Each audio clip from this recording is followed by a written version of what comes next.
dusted with flour from the cake she was making for a neighboring boy's birthday party. Sounds from the television drifted through the yard, the Price is Right theme intrusive against the songs of sparrows in nearby trees. "Scarlet, love, what's wrong?" she asked calmly, never one to be easily riled. Scarlet yanked Rosie toward the house. "There's a man. A stranger here," she said, a note of warning in her voice as she brushed past her grandmother in the doorway. Rosie plopped down in front of the tiny television in the kitchen, but Scarlet lingered behind Oma March's broad back, fingers still gripping the red popsicle stick.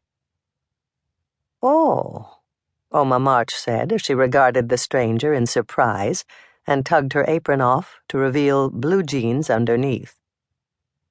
"Good afternoon, ma'am. I'm here as a representative of Hanau's Citrus Grove. We're trying to expand our business by selling citrus fruits door to door.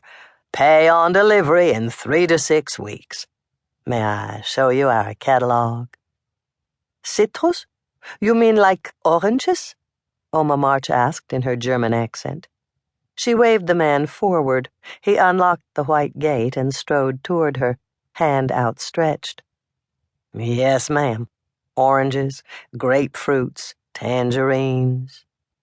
The man clasped Oma March's palm in his, the sleeve of his navy suit jacket sliding back to reveal a curious black mark on his wrist.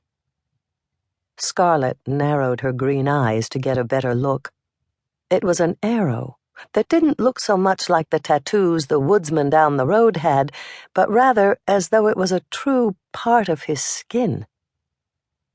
Oma March followed Scarlet's gaze, and suddenly her mouth became a firm line. The air stilled, the salesman's sparkling eyes clouded with the same eerie expression they'd held when he'd regarded Scarlet outside. "We don't need any. Thank you, sir," Oma March said, her voice suddenly hard. No one moved at first, and it reminded Scarlet of the way dogs stand perfectly still before lunging in to fight. The salesman licked his lips again and stared at Oma March for a long moment before a slow, creeping smile pulled at the corners of his mouth. "You're sure?" the salesman said, as Oma March shut the door. As soon as the latch clicked, she wheeled around to face them, face blanched and eyes pale green discs. Scarlet backed up, afraid to see her grandmother wear such a foreign expression. The popsicle stick clattered to the ground. "Versteckt euch!" Oma March whispered hoarsely, pointing urgently toward her bedroom in the back of the cottage. "Hide! Hide now!" Rosie abandoned the television, grabbing her sister's hand nervously. Scarlet opened her mouth to ask Oma March to explain, but before she could find the words, a guttural, ragged howl erupted on the other side of the front door. Scarlet's blood ran cold.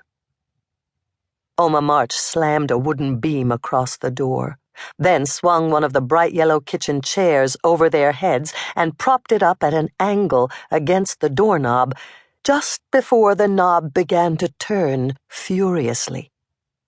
"Schatzi, my treasures, I won't let him have you," Oma March murmured under her breath, like a prayer.